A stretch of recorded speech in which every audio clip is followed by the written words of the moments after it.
Oh, my great and wondrous Creator, lighting this flame. This flame represents the burning flame of our love, devotion, and dedication for God and for Guru.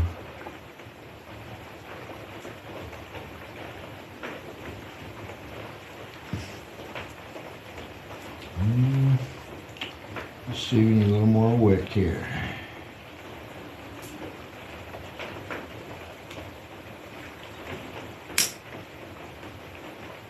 There we go. I think we got it now. There we go. Oh, my great and wondrous Creator,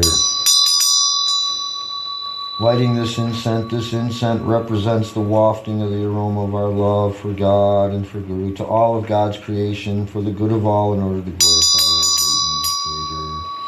So might it be. Thank you, God. We love you.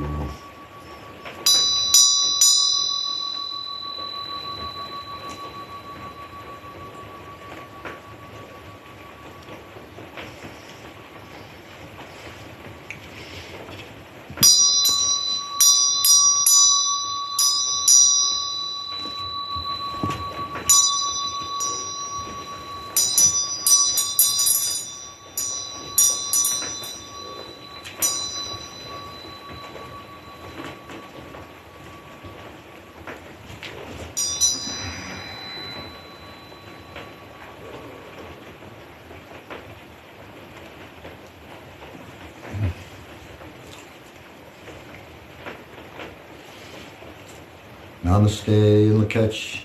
Jayom Guru. Welcome, welcome, welcome to all of my dearly beloved brothers and sisters. We're getting together on Facebook again this Sunday for our Sunday service gathering. And we'll give a few minutes for everyone to join in, get settled in, settled down to hear our Guru's message for us this week.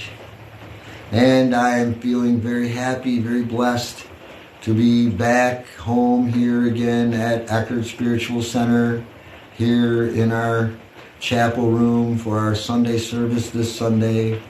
Just got back yesterday from Florida, a wonderful adventure in Florida.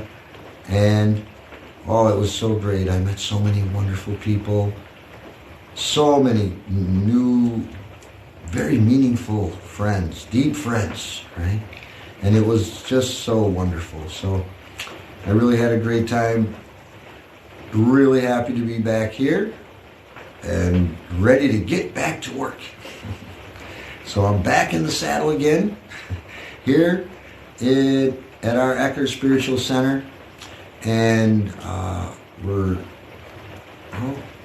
settling in for our Sunday service here. And just wanted to mention, right, that while people are getting settled in and joining in, that we'll be having all of our Sunday services will be coming, like this throughout the winter.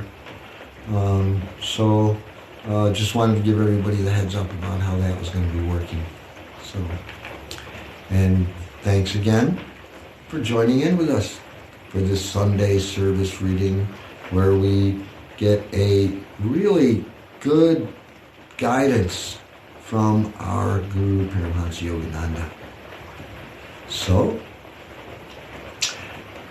let us begin with our Sunday service. We like to begin, since these teachings are coming from Paramahansa Yogananda, these Sunday services were designed by Paramahansa Yogananda himself. And so, since it's his teachings that we're sharing, we start out with his voice. Then we have a prayer, right? Asking, for seeking that deeper connection with Source. Right? Then we'll take a quick look at the energies of the day, and then hear our Guru's message for us this week. So I hope everybody's had a chance to get settled in, settled down. Let's close our eyes. Bring our attention at this point between our eyebrows, our center of all-knowingness. Bring our hands into Namaste in front of our heart chakra. Connecting our center of love and compassion, our heart chakra, with our center of all knowingness, our third eye, so that we'll be going towards Source in a balanced way.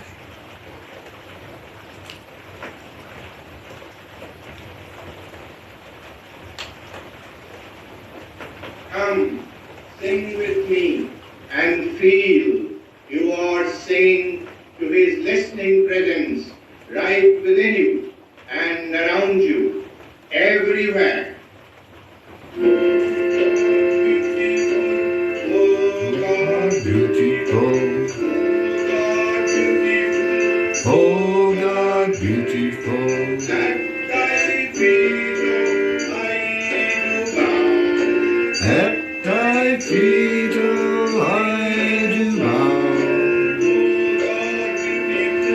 Oh God, beautiful, In the forest thou art free. in the forest thou art green. In the mountain thou art high. In the mountain thou art high, In the river thou art restless. in the river thou art restless, In the ocean thou art brave. in the ocean thou art great. Oh God, beautiful, oh God, beautiful, At thy feet, oh, I do bow. at thy feet, oh, I do bow. Oh God, beautiful, To the serviceful thou art service. to the lover thou art love, to the sorrowful thou art sympathy, to thy yogi thou art bliss. Oh God, beautiful, oh God, beautiful, at thy feet, oh, I do bow. Oh God, beautiful, In the forest thou art free. in the forest thou art green. In the mountain thou art high. In the river thou art restless, In the ocean thou art brave. in the ocean thou art great. Oh God, beautiful, oh God, beautiful, At thy feet, oh, I do bow. at thy feet, oh, I do bow. Oh God, beautiful, To the serviceful thou art service. to the serviceful thou art service, to the lover thou art love, to the sorrowful thou art sympathy, to thy yogi thou art bliss. Oh God, beautiful, oh God, beautiful, at thy feet, oh, I do bow. Oh God, beautiful, In the forest thou art free. in the forest thou art green. In the mountain thou art high. In the river thou art restless, In the ocean thou art brave.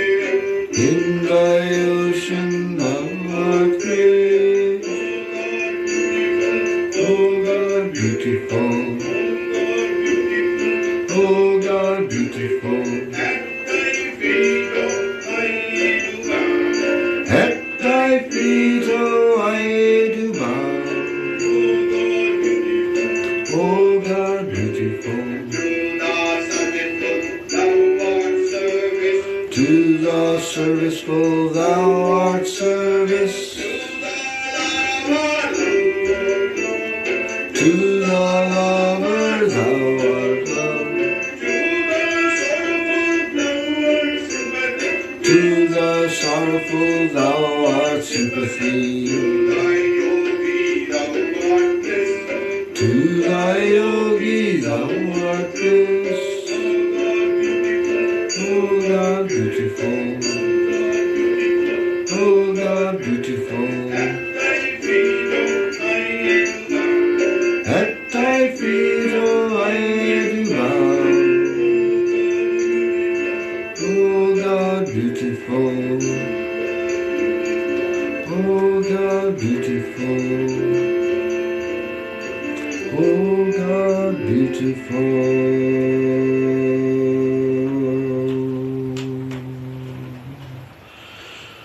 Oh my great and wondrous Creator, you are omnipresent. You are in all your children. Manifest your presence in our bodies for the good of all, in order to glorify you, so might it be.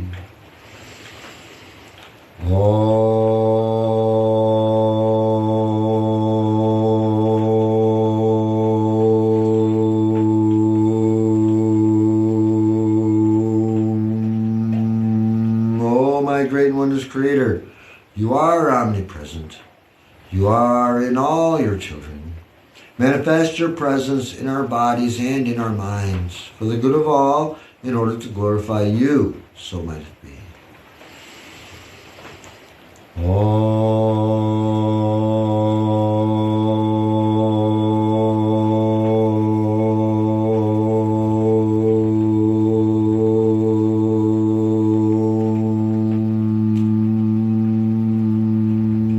Oh my great and wondrous Creator, you are omnipresent. You are in all your children. Manifest your presence in our bodies, in our minds, and in our souls, for the good of all, only to glorify you, God. All the glory to you, so might it be.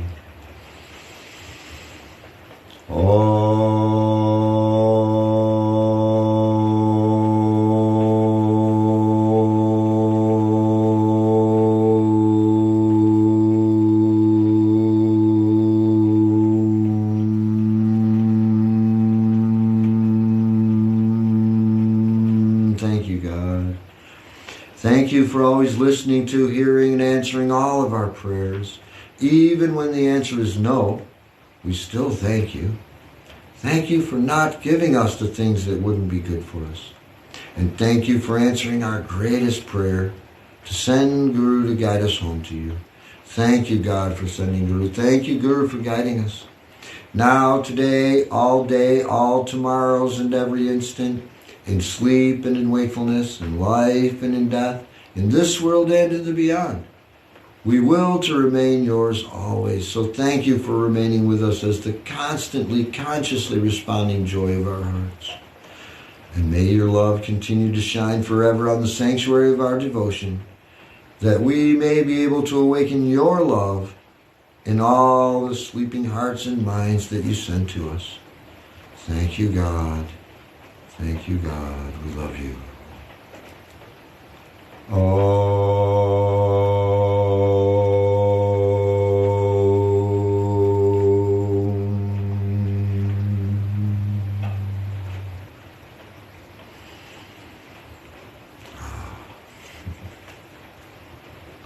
Refreshed and sanctified. It's the best feeling. And so now that we've gotten a little more established in Source, let's take a quick look before we hear our Guru's message for us this week in our Dream Spell Astrology Wisdom Workbook, and take a look at what is the energy for today, what's the tone, what's the frequency, and what is it when we're putting them together. And today's galactic tone is the 10th galactic tone. It's 2 bars, right? I don't have the cards with me today. But it's just 2 bars, right? A bar is a 5, so 2 bars is 10.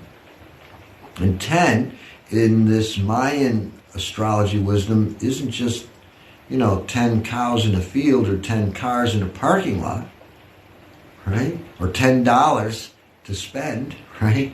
It's more about the energy, the idea of manifestation, right? When we have a thought, for that thought to be held in our hand, for it to come into manifestation, to be able to be held in our hand, right? It has to go through certain steps, a certain process for it to actually manifest, right? And 10, well, is reminding us that if all of those steps along the way, 1 through 9, have been done correctly, then it'll manifest, whatever that idea is, will manifest just the way it'll manifest perfectly, right? But if we didn't do all of those prior 9 steps, well, then it may not manifest at all, or at least not manifest in the way that we'd hoped, right? So that's where we are today, energetically speaking, right? In this current wave spell that we're going through, we're at that stage of manifestation, right?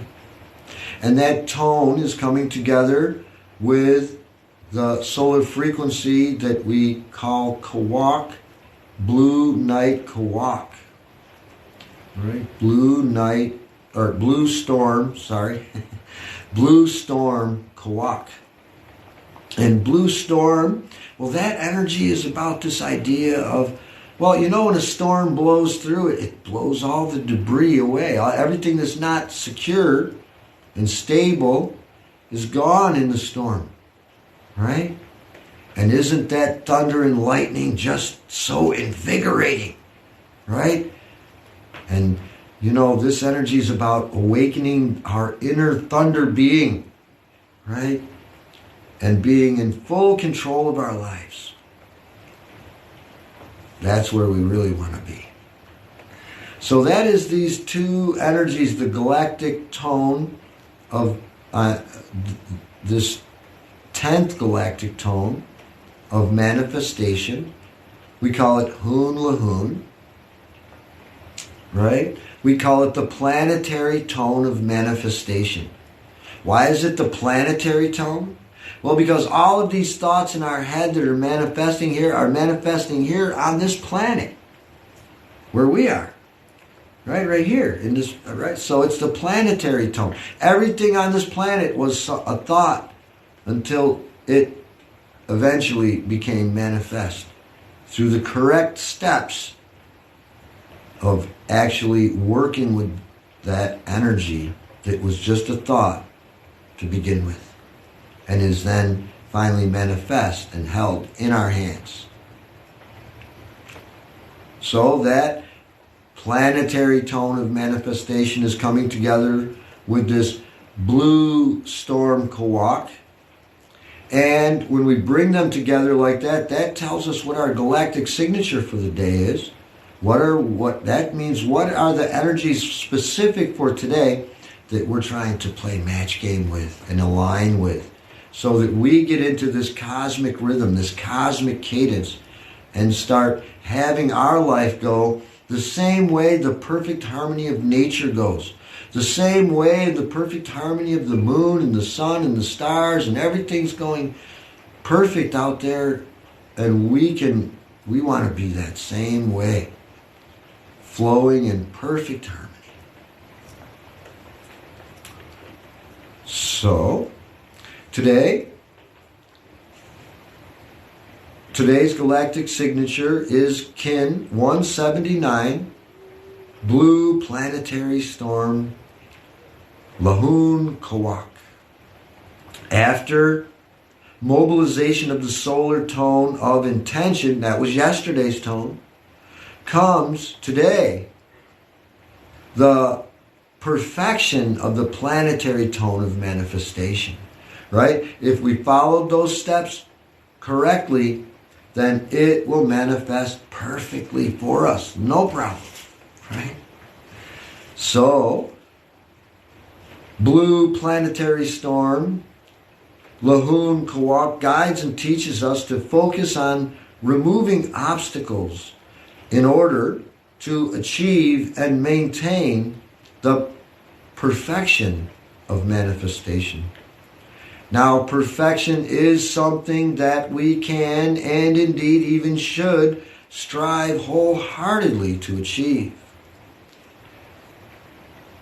And at the same time, we would be wise to not become overly perfectionist, which is actually counterproductive. Right? If we're just trying too hard to be too perfect all the time, no, doesn't it that we find that everything keeps getting messed up? We're trying so hard, but we just keep failing, right? So that's when we're trying too hard to be over perfection, and this is actually counterproductive for our life. Lahun Kawak reminds us that the manifestation process requires both unending effort and unconditional surrender. It's kind of like a paradox, isn't it? How do you try, but at the same time surrender?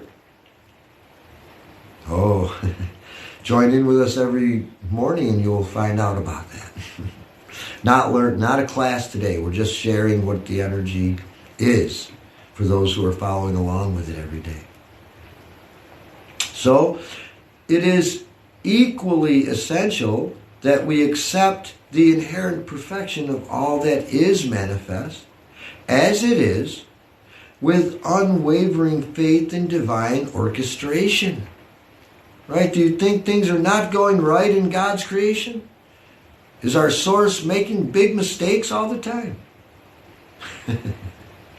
Of course not. Right? But we don't understand it, right? What's going on? Well, God's ways are not our ways. We can't hardly even wrap our mind around this creator source of ours, right? But we can have faith and trust that that source is taking care of everything correctly, right? Divine orchestration. Through the energies of blue planetary storm, Lahun Kawak, the cauldron of creation is reminding us to awaken our internal thunder being and self-generate our own liberation. Right? This is the empath empowerment course right here. Right? We're taking back our power. We're not waiting for someone else to generate our liberation for us. Right? We're going to awaken that internal thunder being. That's what this energy is reminding us to do today. Right? Getting into the habit of bringing, waking up that thunder being that we all are. And taking control of our lives. Our own liberation. Let us remember and re-experience our human vessel's capacity to transduce energy and reform matter. That's what we were designed to do. We can do that. We just kind of forgot how. And so here we're coming together to remember this, right? The cauldron of creation is inviting us to remember and acknowledge that we are all in a process of becoming. Yet, at the same time, we are already perfect just the way we are. Right? Maybe we may not be happy with it, but it's a perfect process that you're going through. You're in the perfect place where you belong in this process. And you just got to keep on keeping on. Right? If you don't like where you're at, keep on going. Right? I heard the old saying, I think there's a song, when you're going through hell, don't stop. Keep on going. Get on through it. Right? Keep going. Don't give up. Let us evoke each other's highest potential, learning from each other as we grow and endeavor together, with gratitude for everything that appears in this dream of our existence. Without judgment, there is only perfection. All right, let's think about that, brothers and sisters, for a while. If there just was no judging, then everything would be perfect, wouldn't it? Some good food for thought, some good energy to try to emulate and work on being like that today. Okay? So that is our dream spell astrology wisdom workbook for today. Just a quick, we're not doing a class, right? We do that every day, right? On Zoom, right? If anybody wants to be a part of that, that's fantastic. So let us then, now, we want to switch our attention then over from our dream spell astrology wisdom to our Guru's teachings for us this week. And again, as usual, as always, our Guru Paramahansa Yogananda has some very wonderful guidance for us this week. Maybe going to answer some questions, right, that people might have had on their mind about this Kriya Yoga stuff that we talk about. This week, Guru's talking to us about Kriya Yoga, right? And how this Kriya Yoga can change your life, right? And that's what we talk about here, right? Our Guru's main teaching that he brought from India to the West, to America. In 1920, he brought this Kriya Yoga, right? Not just yoga in general. He's known as the father of yoga in the West, but his specific technique was Kriya Yoga. Right? So this week, Guru's talking to us about a little bit about, what is this Kriya Yoga stuff is, right? This royal science of realization, right? That's what we call it, Kriya Yoga, the royal science of realization. Now, the science of Kriya Yoga became widely known in modern India through the instrumentality of Lahari Mahasaya. We see him up here on our altar, the first one there. Well, Lahari Mahasaya is our Guru's Guru, right? Our Guru Paramahansa Yogananda had a Guru, obviously, and that's how he got these sacred teachings, and he got those teachings from Swami Sri Yukteswar. And then, of course, that's Swami Sri Yukteswar right here, right? And then Swami Sri Yukteswar's Guru is right here on this end over here, Lahari Mahasaya, who we just mentioned. He's the one who started spreading this Kriya Yoga teaching way back in 1861, right? Not really that long ago, when we're speaking about time, right? And of course, Lahari Mahasaya's Guru was Mahavatar Babaji, right up here on our altar. And Mahavatar Babaji is the one who gave these sacred teachings to Lahari Mahasaya to share to the world, right? The world was ready, and so he said, now's the time. And so we're talking, a little bit about Kriya today, right? And Kriya is a Sanskrit word, right? And in the Sanskrit language, it's very different than this modern languages that we have. In Sanskrit, right?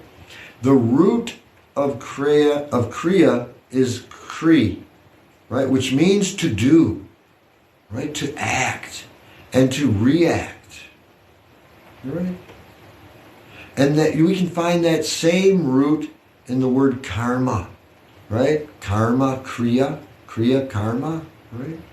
In the Sanskrit way of speaking, right? Karma is, of course, that natural principle of cause and effect, right? So Kriya Yoga, right, is thus union or yoga, right? Union, yoga means union, but with the infinite through certain actions or particular rites, or maybe we could say certain spiritual actions, right? And we call those actions Kriya, right? That's Kriya. And the yogi who faithfully practices this, this Kriya technique, the science of Kriya Yoga, well, they are gradually freed from their karma, right? They're freed from the lawful change of cause and effect equilibriums. Right? That's what this Kriya Yoga is for, and what it's really about. And now, because of certain ancient yogic injunctions, I really should not give a full explanation in a detailed course on this Kriya Yoga in a Sunday service that is, intended for the general public, right? The actual Kriya Yoga technique should be learned from an authorized Kriya, someone who's actually done it, an actual Kriya yogi, right? So, here, however, in this little talk that we're having today, a broad reference is going to have to suffice for today. And if you want to know more, get a hold of me, right? So Kriya Yoga is a simple psychophysiological method by which the human blood is decarbonized and it thereby recharged with oxygen. And the atoms of this extra oxygen are transmuted into life current to rejuvenate the brain and the spinal centers. Now, by stopping the accumulation of venous blood, the yogi is able to lessen or maybe even prevent the decay of bodily tissues. Right? We can cease decay. And the advanced yogi actually transmutes their cells into energy. Now, Elijah, Christ, Kabir, and many other prophets, saints and sages, right? Masters, whatever you want to call them, right? They were past masters in the use of this thing we call Kriya today, or they may have called it something else, a similar, but it's the same technique that they used to actually cause their bodies to materialize and dematerialize at will. Yes?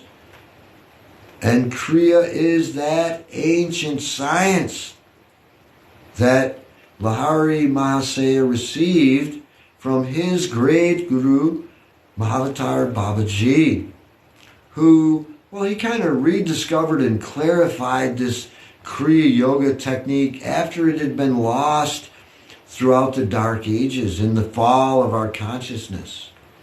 And Babaji simply renamed it Kriya Yoga for this modern age now. And Babaji told Lahari Mahasaya when he gave him this technique, he said, the Kriya Yoga that I am giving to the world through you, Lahari Mahasaya, in this 19th century is a revival of the same science that Krishna gave millennia ago to Arjuna, and that was later known to Patanjali and Christ, as well as St. John, St. Paul, and other disciples as well.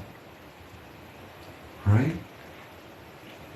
Krishna also relates, right, that it was he in a former incarnation who communicated this indestructible yoga to an ancient illuminato named Vivasvat, who then gave it to Manu, right, the great legislator. Manu then, in turn, instructed Ishwaku, the founder of India's solar warrior dynasty, right? And passing thus from one to another, this royal science of yoga, right? It has been guarded by the rishis, and the ancient sages, right? Until the coming of this materialistic age. And because of priestly secrecy and people's indifference, this sacred lore of Kriya Yoga eventually became inaccessible. We kind of fell into forgetfulness. It was kind of lost for quite a while, right? For most of us, I mean. And Kriya Yoga is mentioned twice by the ancient sage Patanjali. Who's Patanjali? Well, he's known as the foremost exponent of yoga. And he wrote this, he wrote it down, how to do this body discipline and meditate on Om. Yes? And Patanjali speaks of God as the actual cosmic sound of Om that is heard in meditation. Right? Om is the creative word. It is the hum of the vibratory motor. It is the witness of divine presence. And even the beginner in Kriya Yoga will soon hear this sound of Om. Right? Through this blissful spiritual encouragement, then the devotee becomes convinced that they are in fact in communion with supernal realms. Yes?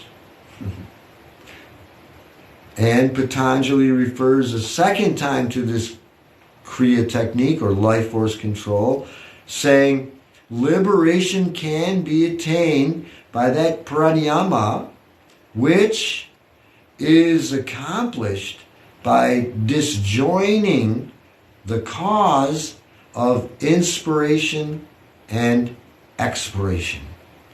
Right? And even St. Paul, he must have known Kriya Yoga, or whatever they called it back then. It was the same technique. Whether we actually called it Kriya Yoga or not, we don't know. But he knew the same technique by which he could switch the life current off and on, right? To and from the senses. He could turn it off.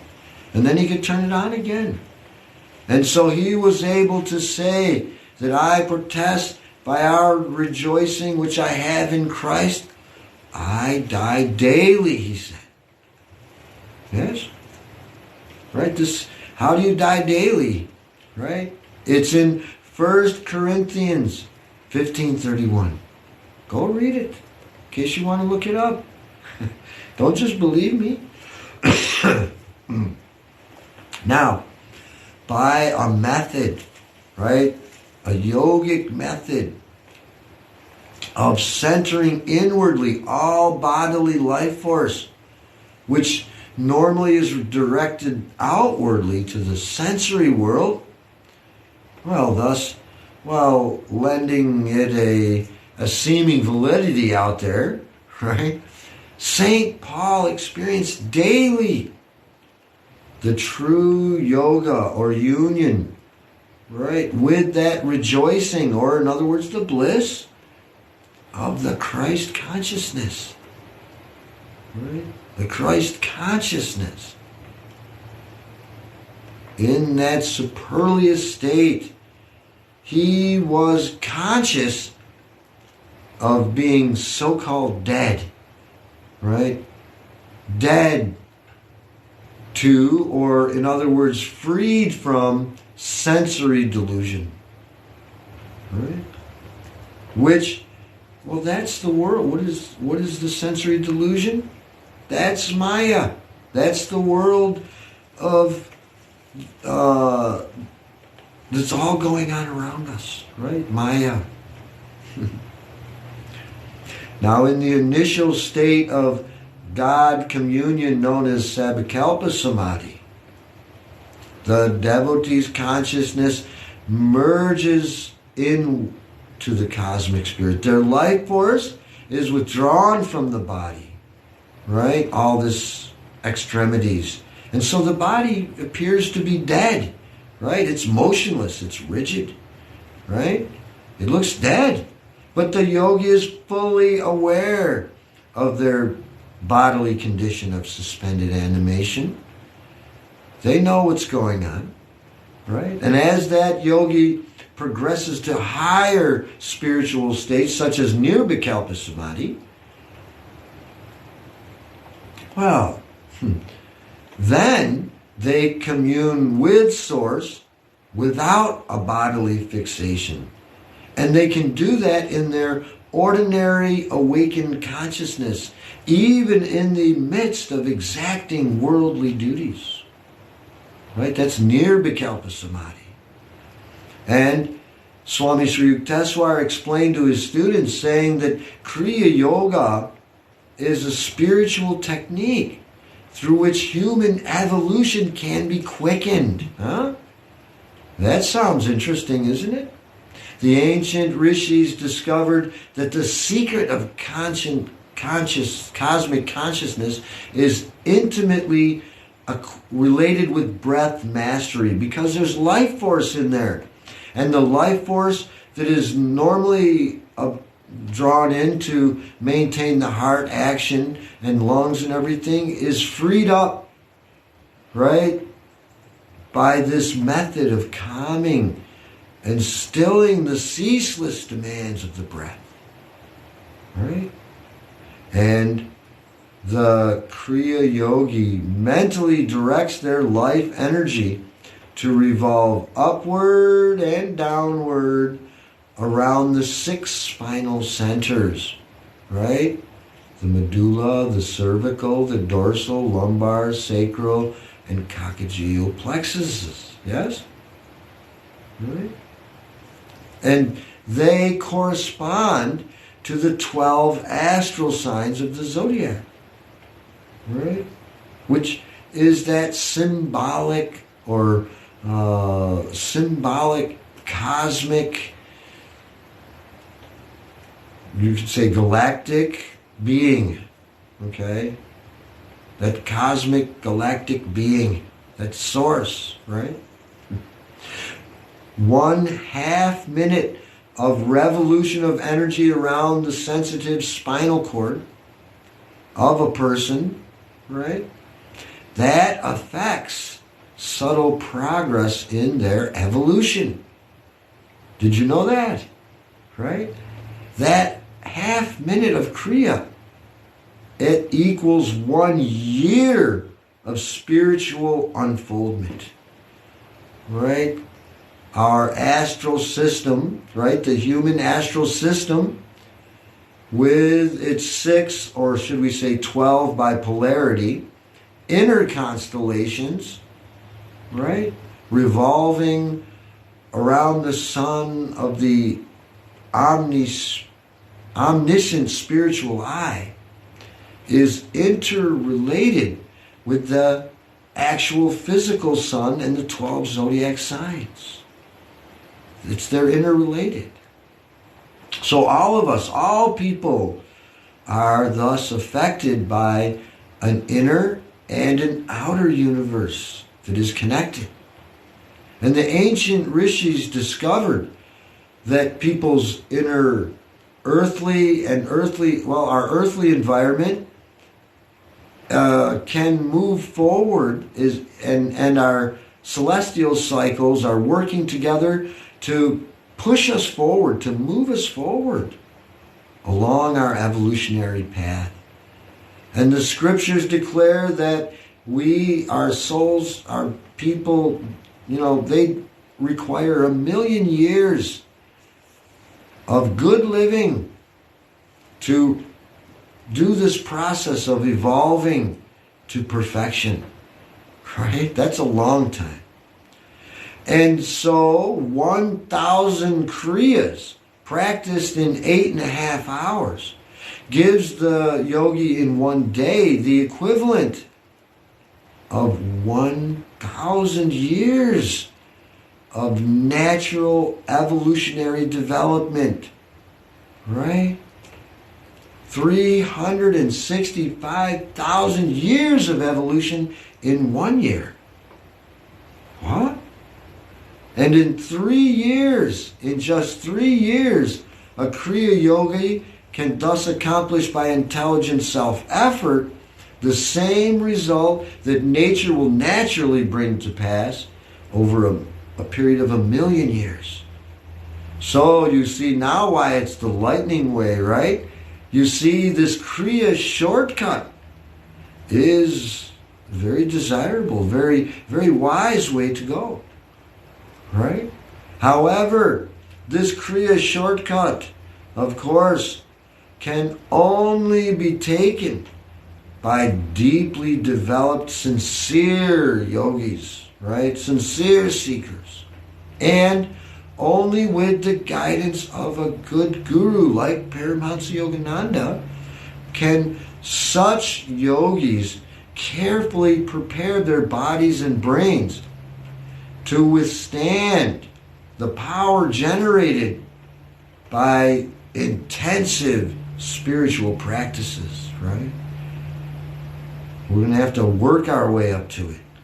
And the Kriya beginner employs that yogic Kriya exercise only 14 to 24 times a day, twice a day in the beginning, right? And a number of yogis achieve emancipation, complete freedom, either in 6, 12, 24, or 48 years, right? And a yogi who dies before achieving that liberation, they carry with them that good karma of their past Kriya efforts in their next new life, right? No worries. They will be naturally propelled toward that infinite goal, right, of liberation through Kriya Yoga. And the body of an average person is like a 50-watt lamp, which cannot accommodate the 1 billion watts of power that is aroused, right, by the correct practice of Kriya Yoga. It would burn the circuits out.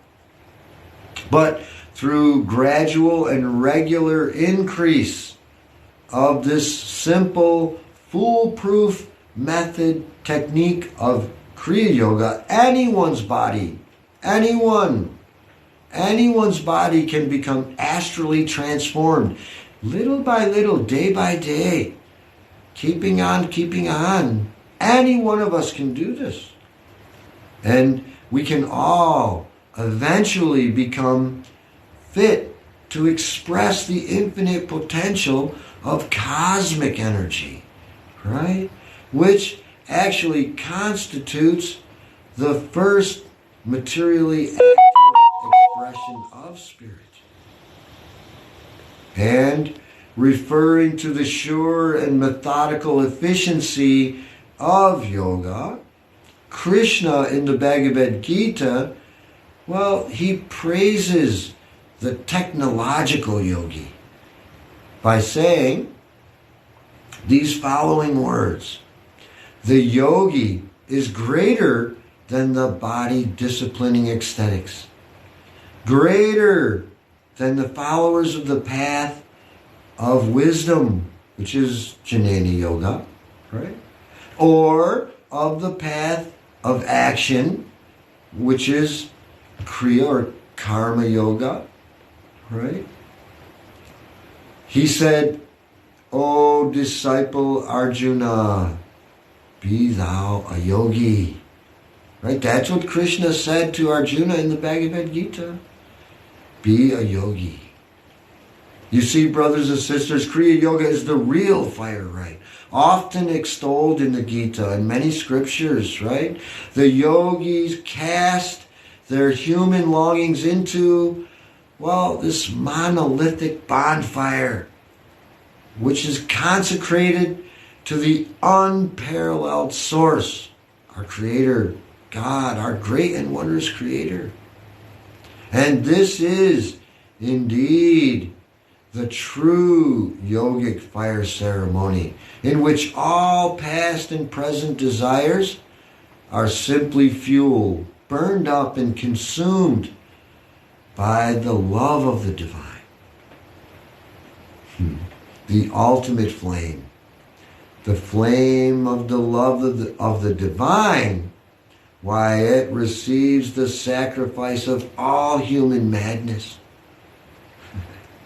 And then, and only then, one is pure of dross, yes? Their metaphysical bones, stripped of all desirous flesh. Their karmic skeleton, bleached by the antiseptic sun of wisdom, yes? And then, inoffensive before all people and their Maker. Finally, we would be clean at last. Oh, deep words from our Guru, yes? Paramahansa Yogananda, he's really showing us the way here today. Right? And it was in Lahari Mahasaya's 33rd year, right? His 33rd year, he saw fulfillment of the purpose for which he had reincarnated that time when he was here. Right?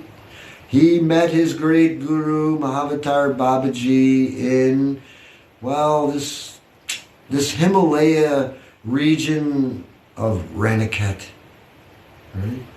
In the Himalayan mountains, where when he was strolling, he ran into him again. And initially, he was initiated by Babaji into Kriya Yoga. And this auspicious event wasn't just for Lahari Mahasaya alone, right? It was a fortuitous moment for us all, for the entire human race, right?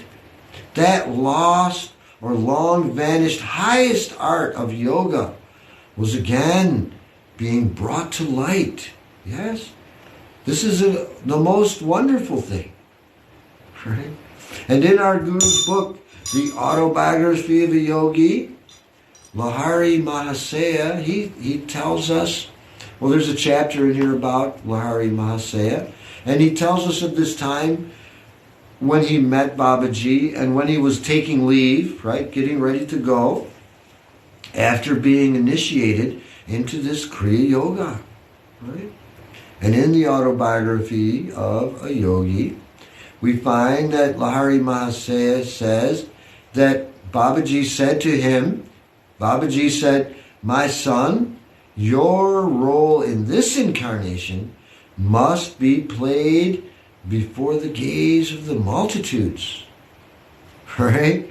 No just sitting in a cave and meditating in bliss all day and all night. Babaji said to him, "Prenatally blessed by many incarnations of lonely meditation, now you must mingle in the world with the people." Right? Babaji went on to tell Lahari Mahasaya that, well, there's a deep purpose that lies within the fact that you, Lahari, did not meet me this time until you were already a married man with modest family and business responsibilities. Babaji went on to tell him, you must put aside your thoughts of joining our sacred little secret band here in the Himalayas. Lahari, Babaji said, Lahari, your life lies amidst the city crowds, serving as an example, right? An example of the ideal yogi householder. Householder yogi, yes? And Mahavatar Babaji went on to say to Lahari Mahasaya, the cries of many bewildered men and women have not fallen unheard on the ears of the great ones. And he said to Lahari Mahasaya that you have been chosen to bring that solace to millions of earnest seekers. Right? He went on to say that the millions that are encumbered with family ties and heavy worldly duties, they will take new heart from you, Lahari. They will be a householder like you, and you will guide them to understand that the highest yogic attainments are not barred or kept from family people, that even in the world, the yogi that faithfully discharges their worldly responsibilities without personal motive or attachment treads the sure path of enlightenment.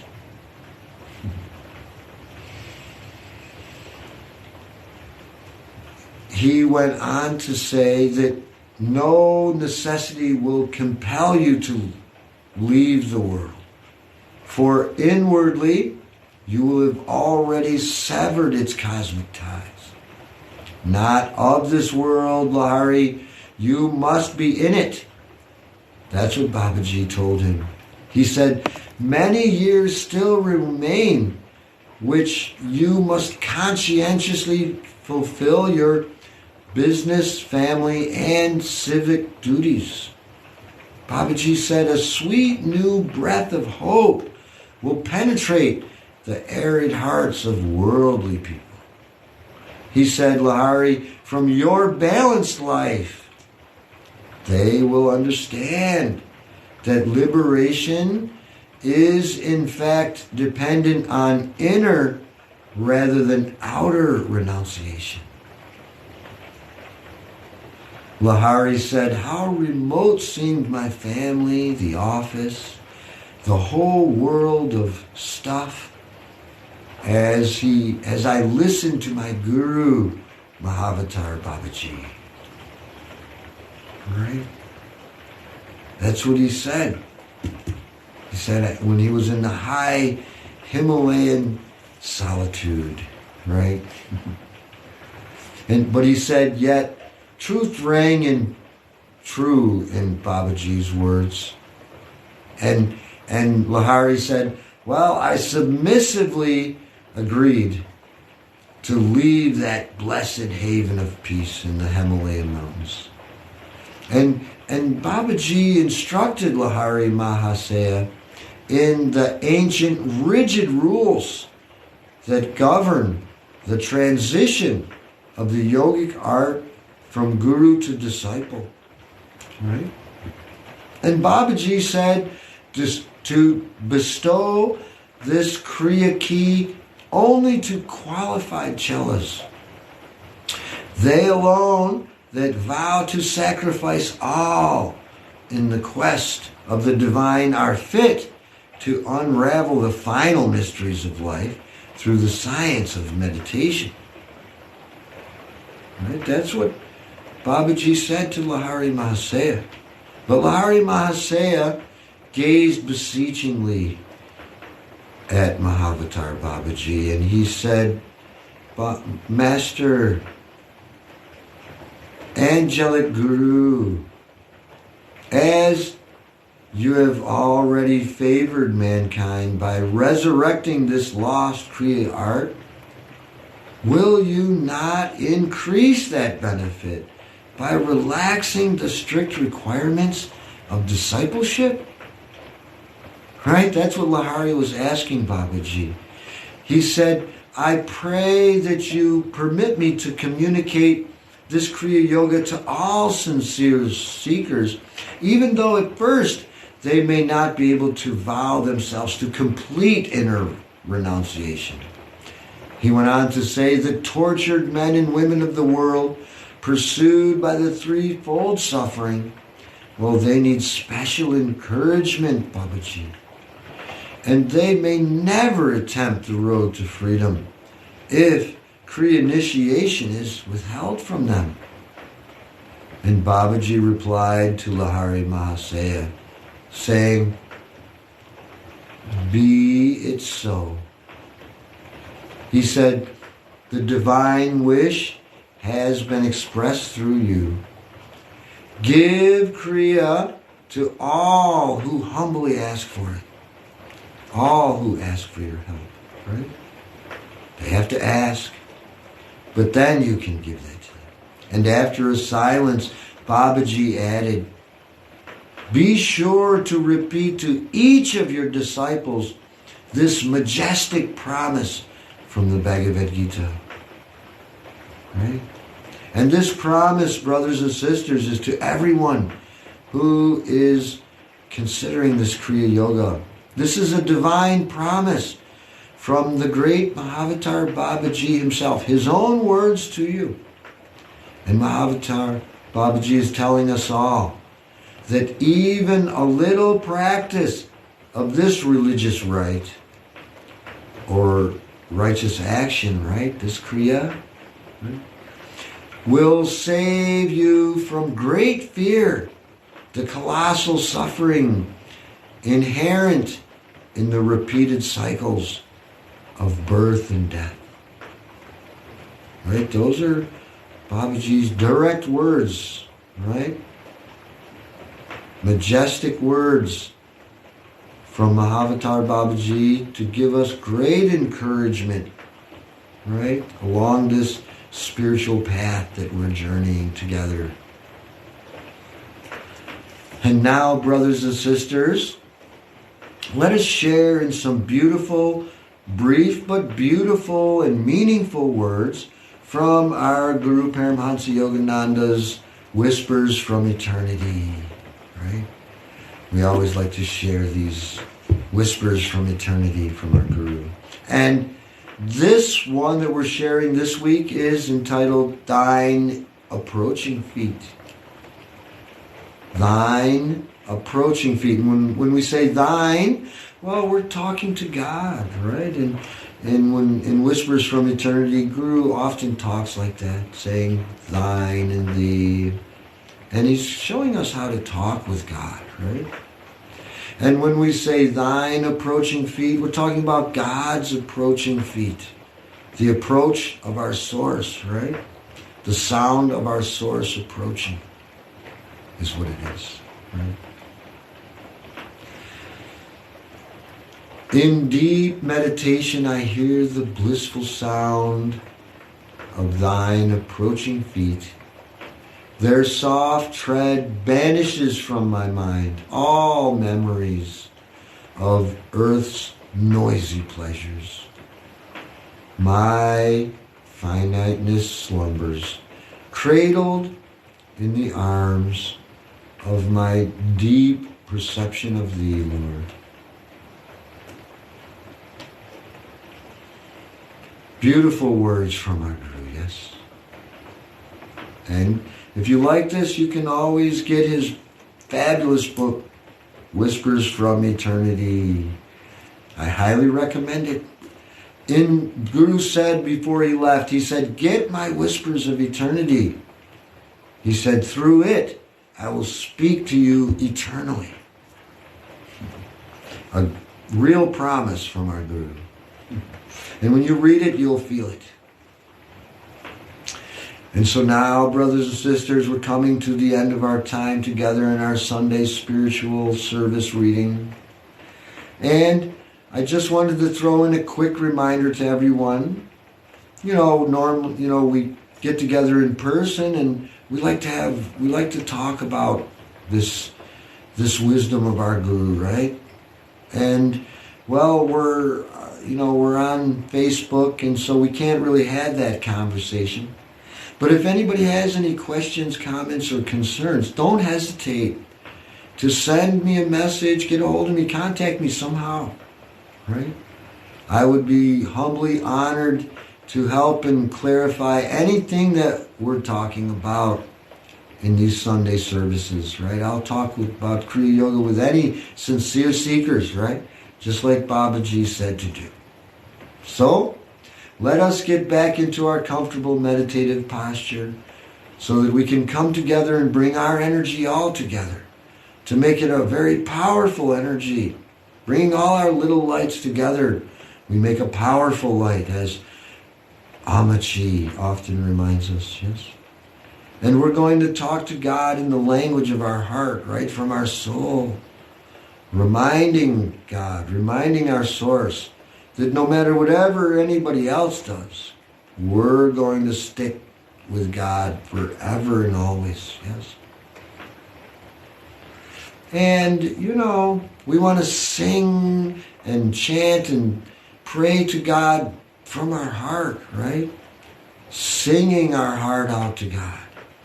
Reminding our source, right, that we're so blessed to be guided by God's wisdom in this new world that's always unfolding in front of us all the time. God's guidance, God's wisdom to guide us in this world.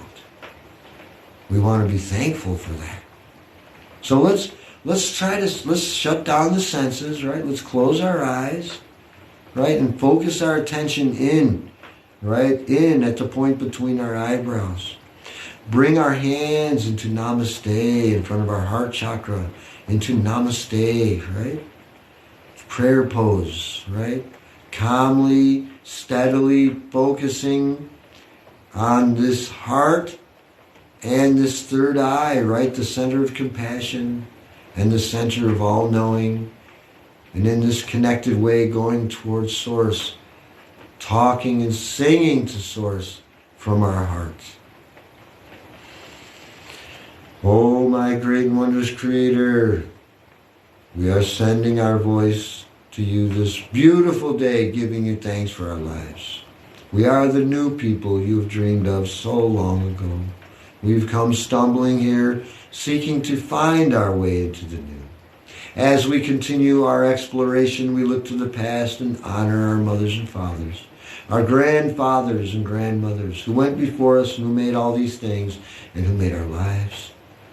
We've come before you today, neither women nor men, but souls, spirits, bearing the traditional offerings as you have so seen fit, to honor the past and to pray for our ancestors and to ask for your help. Help us to find our way into this new world and to be in good relationships with all the brothers and all the sisters, all the people of all the colors and traditions, for the good of all, only to glorify you, God. All the glory to you, so let it be. Om God, I will to be thine always. Om Lord, I will to be thine always. I may go far, farther than the stars.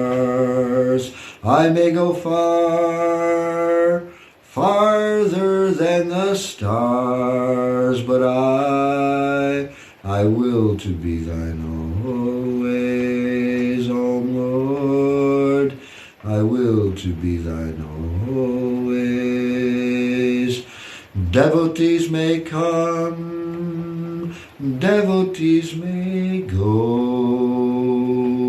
Devotees may come, devotees may go, but I will to be thine always, O Lord. I will to be thine always. When I die, look into my eyes. When I die, look into my eyes.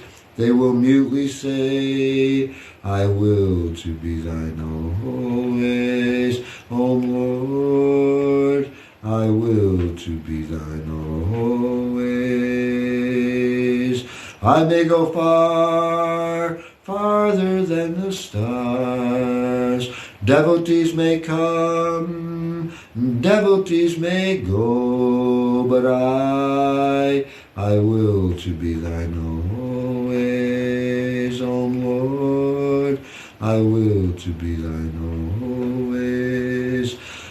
When I die, look into my eyes.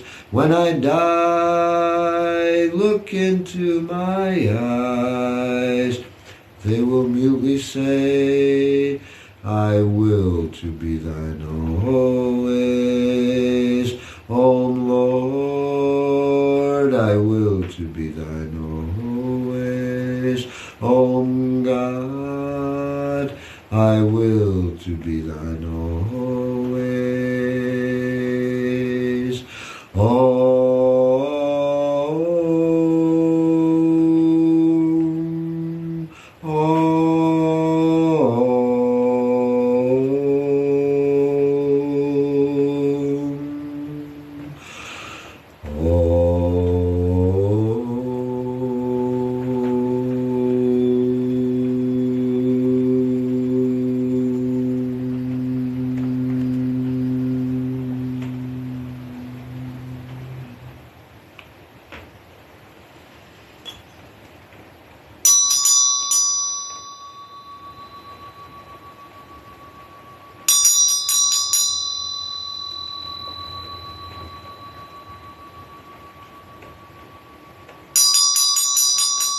Namaste and Catch Jayom Guru.